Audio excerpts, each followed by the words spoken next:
बिला आखिर पाकिस्तान तहरीक इंसाफ के चेयरमैन इमरान खान साहब ने लॉन्ग मार्च का ऐलान कर दिया कि वो जुमे को 28 अक्टूबर को लाहौर से लॉन्ग मार्च करेंगे अपनी पार्टी के जो लोग हैं उनके साथ, आवाम के साथ इस्लामाबाद तक का। और वो लॉन्ग मार्च जो है वो 4 दिन के बाद वो इस्लामाबाद पहुंचेगा। तो असल में बात ये है कि जो पाकिस्तान का जो सियासी पस मंज़र है, जो सियासी बहरान है, कि क्या लॉन्ग मार्च जो है वो एक इनकलाब की राह हमवार करेगा। इस पर हम ये भी बात करेंगे कि पाकिस्तान में लॉन्ग मार्च की तारीख़ क्या है, और इसके अलावा दुनिया का एक ऐसा मुल्क जहाँ पे 1 साल तक लॉन्ग मार्च रहा और उसके नतीजे में कुछ सालों के बाद इनकलाब आ गया। तो जो लॉन्ग मार्च हालिया तारीख़ में मार्च 2009 मुस्लिम लीग के जो सरबराह नवाज शरीफ साहब ने कॉल दी कि लॉन्ग मार्च होगा लाहौर से इस्लामाबाद तक का। और क्यों होगा? इसलिए होगा कि जरदारी गिलानी हुकूमत ने उस वक्त के जो माजूल चीफ जस्टिस थे, जस्टिस इफ्तिखार मोहम्मद चौधरी, उनको बहाल नहीं किया। तो वो लॉन्ग मार्च शुरू हुआ, बड़े जोश और जज्बे से शुरू हुआ, मगर वो गुजरावाला पे ख़त्म हो गए। रात को जो है डील हो गई और वो लॉन्ग मार्च कॉल ऑफ कर दिया गया। और उसका पस मंज़र ये है कि एक मीटिंग हुई थी, रात गए ऐवान सदर में, जिसमें कि सदर जरदारी, वज़ीर-ए-आज़म गिलानी और chief of army staff Ashfaq Parvez Kayani. तो अशफाक परवेज़ कियानी और गिलानी साहब जो वज़ीर-ए-आज़म थे, उन्होंने जरदारी साहब जो है उन पे वो प्रिवेल हो गए, यानी एक तरह से मजबूर किया कि वो जस्टिस इफ्तिखार चौधरी साहब को बहाल कर दें बाकी जजेस के साथ। तो ये हो गया, तो लॉन्ग मार्च कॉल ऑफ कर दिया गया। उसके बाद फिर जो लॉन्ग मार्च की हम तारीख़ अगर देखें तो अक्टूबर 2013 में एक लॉन्ग मार्च होता है कोयटा से, जो missing voice of missing Baloch persons का लॉन्ग मार्च कोयटा से इस्लामाबाद तक के लिए वाया कराची। और वो पैदल लॉन्ग मार्च था जो कि कई हफ्तों में इस्लामाबाद पहुंचा कि जो मिसिंग पर्सनस हैं बलूचिस्तान के, उनके लिए आवाज़ उठाई जाए। फिर इसके अलावा जो लॉन्ग मार्च हुआ वो हुआ जनवरी 2013 में लॉन्ग मार्च हुआ, जिसमें कि ताहिरुल क़ादरी साहब जो हैं, जो पाकिस्तान अवामी तहरीक के थे, उन्होंने लॉन्ग मार्च किया इस्लामाबाद का। खैर वो कुछ दिनों तक रहा लॉन्ग मार्च और फिर ख़त्म हो गया। फिर जो एक मशहूर ज़माना लॉन्ग मार्च जो है वो 14 अगस्त को जो पाकिस्तान तहरीक इंसाफ के चेयरमैन इमरान खान साहब और इसके अलावा पाकिस्तान अवामी तहरीक के ताहिरुल क़ादरी साहब, इनका जो लॉन्ग मार्च था वो लाहौर से इस्लामाबाद के लिए।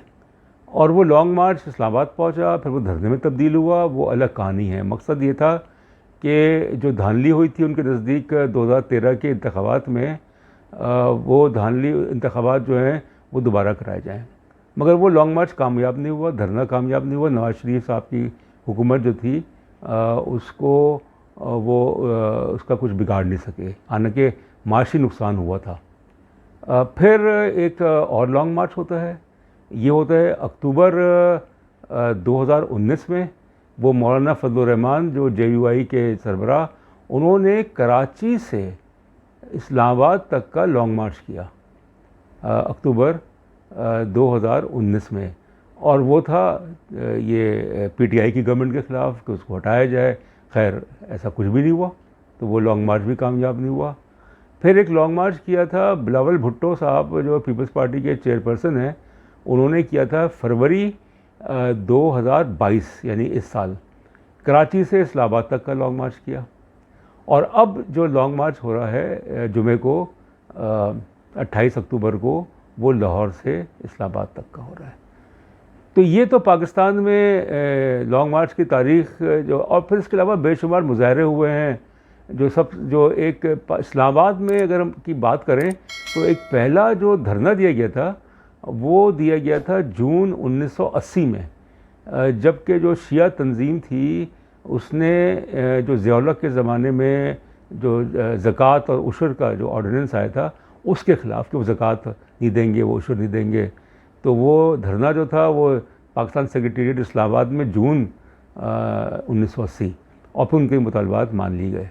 दुनिया के एक ऐसा मुल्क है जहाँ पे 1 साल लॉन्ग मार्च हुआ, और वो मुल्क है अवामी जमहूरियत चीन के माओ ज़ेतुंग, जो कि communist party, Chinese communist party के रहनुमा, उसके सरबराह, उनकी क़यादत में अक्टूबर 1934 यानी 1934 से लेके अक्टूबर 1935 यानी 1 साल तक लॉन्ग मार्च किया।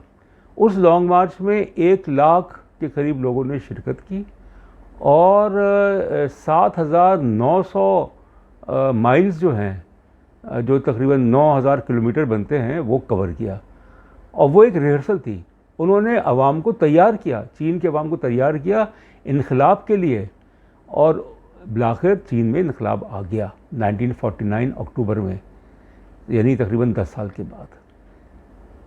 तो अब जो लॉन्ग मार्च होगा इस्लामाबाद के लिए, जो लॉन्ग मार्च होगा, उसके बारे में 2 बातें कही जा रही हैं। पहली बात तो ये कही जा रही है कि ये लॉन्ग मार्च जो है, इसका कोई ताल्लुक़ नहीं है कि चीफ़ ऑफ आर्मी स्टाफ की तैनाती उसमें कोई चीज़ शामिल की जाए, और पाकिस्तान तहरीक इंसाफ जो है वो दबाव डाले कि आर्मी चीफ़ की तैनाती, ऐसी कोई बात नहीं है बकौल उनके। दूसरी चीज़ ये है कि ये लॉन्ग मार्च जो हो रहा है वो हो रहा है कि जो हुकूमत है, कोलिशन गवर्नमेंट है, PMLN पीपल्स पार्टी, 10-11 जमातें, उन्होंने जो बदनवानी और जो केसेस अपने ख़त्म करवाए, और जो महंगाई हो गई इतनी इनकी गलत पॉलिसीज़ की वजह से, इसके ख़िलाफ़ लॉन्ग मार्च, और नए इंतख़ाबात, मुनसिफ़ाना इंतख़ाबात, शफ़ाफ़ इंतख़ाबात, जिसके लिए ये लॉन्ग मार्च किया जा रहा है। मगर दूसरी तरफ पाकिस्तान मुस्लिम लीग के जो कायद हैं नवाज़ शरीफ साहब, उन्होंने कहा है कि मकसद लॉन्ग मार्च का ये है, इमरान खान साहब के लॉन्ग मार्च का, कि आर्मी चीफ़ की जो तैनाती है उस पर असरअंदाज हों, जिसको कि तहरीक इंसाफ वालों ने मुस्तरद कर दिया। और ये लॉन्ग मार्च हो रहा है एक अफसोसनाक वाक़े के पस मंज़र में। तो एक अफसोसनाक कत्ल जो होता है अरशद शरीफ साहब का कीनिया में, और ज़ाहिर है कि अवाम मुश्तिल हैं, अवाम कह रहे हैं कि अरशद शरीफ साहब का जो कत्ल है वो एक साजिश है, कि हर वो आवाज़ जो कि इंसाफ के लिए हो, जो बदनवानी के ख़िलाफ़ हो, उसको खामोश कर दिया जाता है। तो कुछ बातें जो हैं वो हमें इस लॉन्ग मार्च के तनाजुर में, पहली बात तो ये है कि क्या जो लॉन्ग मार्च जिसके लिए बड़ी इमरान खान साहब ने बातें की, उनकी पार्टी ने भी, और इसके ख़िलाफ़ लेदे भी हुई, तो क्या उस लॉन्ग मार्च से पाकिस्तान में इनकलाब आ जाएगा? मैं तो नहीं समझता। उसकी वजह यह है कि पाकिस्तान का कल्चर ही ऐसा नहीं है कि यहाँ पे कोई इनकलाब आए। पाकिस्तान का कल्चर आप ये देखिए, पूरी तारीख़ उठा के देख लिए, सन 47 से लेके अब तक की, कि जो भी तहरीकें चली, अयूब खान के ख़िलाफ़ चली, ज़िया-उल हक़ के ख़िलाफ़ चली, और फिर इसके अलावा भुट्टो के ख़िलाफ़ चली। तो अयूब खान के ख़िलाफ़ और भुट्टो के ख़िलाफ़ जो तहरीकें चली, तो उसका नतीजा क्या निकला? मार्शल लॉ आ गया।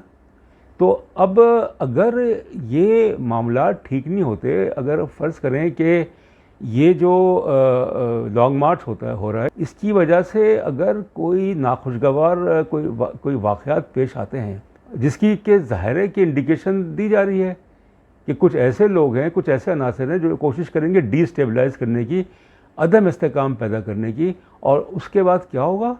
क्या मुल्क दोबारा 10 साल के लिए एक आमरीत का शिकार हो जाएगा? क्या यहाँ पे 10 साल के लिए फ़ौजी जो इक़्तिदार है वो आ जाएगा? तो एक तो ये चीज़ है। दूसरी बात ये है कि बिल्कुल, और जो कि सही बात है, कि अवाम के जज्बात जो हैं, कि महंगाई इतनी हो गई है कि जिस तरीके से जो इत्तेहादी हुकूमत है, नवाज़ शरीफ, ये शहबाज शरीफ की और ज़रदारी की और जो फजलुर रहमान की, इन लोगों ने अवाम को इतना मायूस किया और मफादात की सियासत की कि अपने ख़िलाफ़ जो केसेस हैं वो नैब से ख़त्म करवा दिए, FIA से ख़त्म करवा दिए।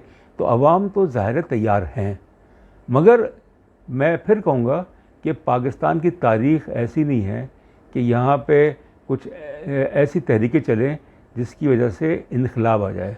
तो वो अगर चाह रहे हैं कि उनको जो एक मौका मिला था और तकरीबन 3.25 साल वो हुकूमत में रहे और उन्होंने बेशुमार गलतियाँ की, तो अब जो एक शुरुआत हो रही है लॉन्ग मार्च की, क्या वो हालात को कंट्रोल कर सकेंगे?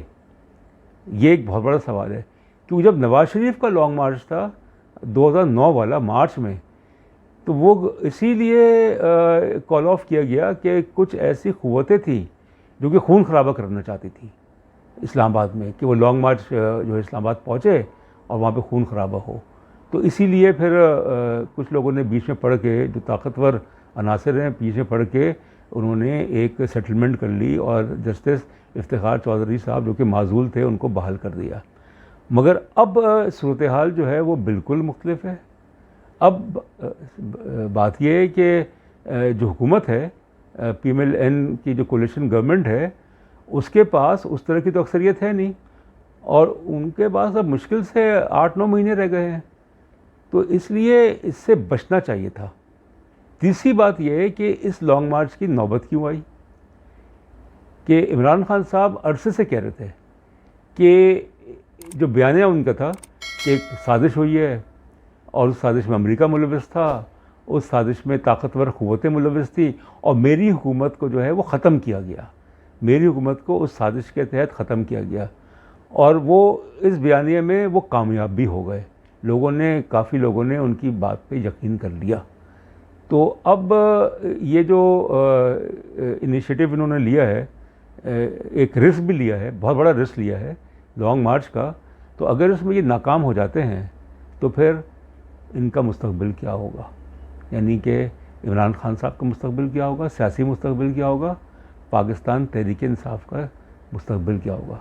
क्योंकि जो बाकी दो जमातें हैं जिसमें पीपल्स पार्टी और PMLN है, वो तो पहले भी बारियां ले चुके हैं, 25-25 साल 30-30 साल हुकूमत कर चुके हैं। उसमें एक तीसरी क़ुव्वत जो थी, जो उभरी थी, जो कि एक उम्मीद की किरण थी, उसको भी नाकाम कर दिया गया। उसको भी इन्होंने जो है वो पनपने नहीं दिया।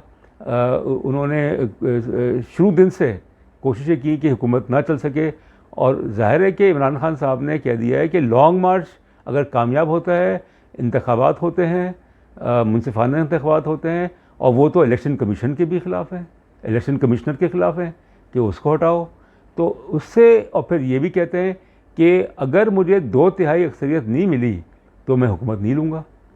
तो सवाल ये है कि फिर आप पहले जब हुकूमत में आए थे तो आपके पास मुश्किल से इत्तेहादियों को मिला के मुश्किल से 6-7 या 10 वोट आपके थे, मगर आपने हुकूमत ले ली। हुकूमत आपसे नहीं चल सकी और आपको फारिग कर दिया गया वोट ऑफ नो कॉन्फिडेंस के ज़रिए। तो अब देखना ये है कि पंजाब जो है, जिसको कहते हैं कि वो ताकत का महवर, कि पंजाब जो है उसके बगैर पाकिस्तान में तब्दीली नहीं आ सकती।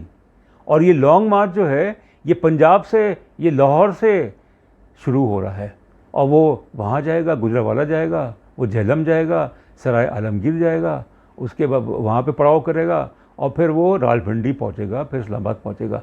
तो अगर पंजाब के लोग जो हैं वो क़ुरबानी देने के लिए तैयार हों तो फिर तो ठीक है, मगर पंजाब की तारीख़ तो कुर्बानी वाली नहीं है। आप सन 47 से अभी तक देख लें कि पंजाब ने कोई कुर्बानी नहीं दी। जो भी तहरीकें चली थी वो तो कराची से चली थी, जो कि इमरान खान साहब ने भी बड़े वाज़े तौर पे कहा था कि कराची जो है वो हरावल दस्ते का किरदार अदा करता था। मगर अब अगर पंजाब जो है वो तब्दील हो रहा है और पंजाब जिसमें कि फ़ौज, यानी कि पाकिस्तान की 70% जो फ़ौज है वो तो पंजाब से है, चाहे वो जवान हों चाहे वो ऑफिसर कैडर के हों, वो तो पंजाब से हैं। और अगर पंजाब में फ़ौज के ख़िलाफ़ जज्बात के ख़ास तौर पे जो फ़ौज की जो आला क़यादत है, जिसका किरदार रहा है इमरान खान साहब के बकौल मेरी हुकूमत को ख़त्म करने में, और फिर इसके अलावा जो आजकल जो अभी जो बयानिया बनाया जा रहा है कि अरशद शरीफ साहब का जो क़त्ल हुआ कीनिया में, उसमें भी किसका हाथ है? ताकतवर हलकों का हाथ है। तो पंजाब में तो दरार पड़ती है कि पंजाब जो है वो तो बेनिफिशरी रहा है थ्रू आउट। अगर वहाँ पे लोगों में शऊर आता है और वहाँ पे जमहूरियत के लिए, वहाँ पे इंसाफ के लिए, तो फिर तो उम्मीद बन सकती है कि पाकिस्तान में इनकलाब आ जाएगा। क्योंकि छोटे सूबे जो हैं, जिसमें सिंध है, बलूचिस्तान है, जिसमें खैबर पख्तूनख्वा है, वो तो पहले ही बहुत कुर्बानियाँ दे चुके हैं। तो पंजाब जो है उसको खड़ा होना पड़ेगा। और यही चीज़ जो थी, ये एग्जैक्टली 1 साल पहले, 2 साल पहले PMLN के बारे में कही जाती थी कि PMLN ख़ासतौर पे मरीम नवाज़ और जो एक वहाँ पे शायद खाकान नवासी और जो बाकी लीडर्स थे, जिनका बयानिया उस ज़माने में ये था कि वो एंटी इस्टेब्लिशमेंट, कि वो फ़ौज के ख़िलाफ़, और बाकायदा नवाज शरीफ ने और मरीम नवाज़ ने नाम ले के कहा था, तनकीद की थी फ़ौज की आला क़यादत पे। तो उस वक्त ये कहा गया था कि चूँकि PMLN जो है वो पंजाब की पार्टी है ख़ास तौर पे, और अगर पंजाब जो है वो तब्दील हो रहा है तो फिर तो कुछ उम्मीद है। अब का जो बयानिया है PMLN का, वो प्रो एस्टेब्लिशमेंट है, और PTI का जो है, तहरीक इंसाफ का जो है, वो एंटी इस्टेब्लिशमेंट है। यानी कि अब एक, जिसको अंग्रेज़ी में कहते हैं पैराडाइम शिफ्ट। तो इसलिए कोई ख़ास उम्मीदें तो नहीं रखनी चाहिए इस लॉन्ग मार्च से, क्योंकि पाकिस्तान की तारीख़ यही बताती है कि अवाम जो हैं वो सिर्फ 2 दफ़ा खड़े हुए थे, एक अयूब खान के ख़िलाफ़, एक भुट्टो के ख़िलाफ़ खड़े हुए थे। इवन ज़ियाउल हक के मार्शल लॉ के ख़िलाफ़ जो MRD की मूवमेंट थी 1983 की, वो तक़वियत नहीं पकड़ सकी, वो ज़ोर नहीं पकड़ सकी, वो नाकाम हो गई, क्योंकि पंजाब खड़ा नहीं हुआ, कराची खड़ा नहीं हुआ। तो अब अगर ये चीज़ तब्दीली आती है और इसमें इमरान खान साहब जो हैं वो जैसे उस्मान डार जो PTI के जो रहनुमा हैं, उन्होंने कहा कि भाई इस्लामाबाद में 25 लाख लोग जो हैं वो जमा होंगे। इस्लामाबाद की जो आबादी है वो भी मुश्किल से 25 लाख है। तो अब ऐसा ना हो कि लोगों को जो है वो आदत शुमार कि इतने लाख लोग आएंगे, और अगर ना आए, अगर वहाँ पे वही हाल हुआ जो कि मई 2022 में हुआ था कि जो एहतजाज था वो नाकाम हो गया। तो इसलिए इसमें इमरान खान साहब को बहुत ही सोच समझ के आगे बढ़ना चाहिए, और कोई डील नहीं करनी चाहिए, क्योंकि ये भी कहा जाता है कि ये सारी प्रेशर टैक्टिक्स हैं लॉन्ग मार्च की, वो फिर डील कर लेंगे ताकतवर हलकों से कि उनको इक़्तिदार में आना है, और लॉन्ग मार्च का मकसद ही इक़्तिदार है। तो वो तो होता है, वो तो पाकिस्तान की सारी सियासी जमातें जो हैं उनका तो मकसद आवाम की फलाह व बहबूद, जो आवाम का हाल है कि जिस तरीके से वो महंगाई में पिस रहे हैं, तो वो इश्यूज़ होने चाहिए, प्रायोरिटी पे होने चाहिए, तरजीह होनी चाहिए उन इश्यूज़ पे। तो फिर इमरान खान साहब जो हैं उनकी क्रेडिबिलिटी जो है वो उसको कोई चैलेंज नहीं कर सकता। बहुत शुक्रिया।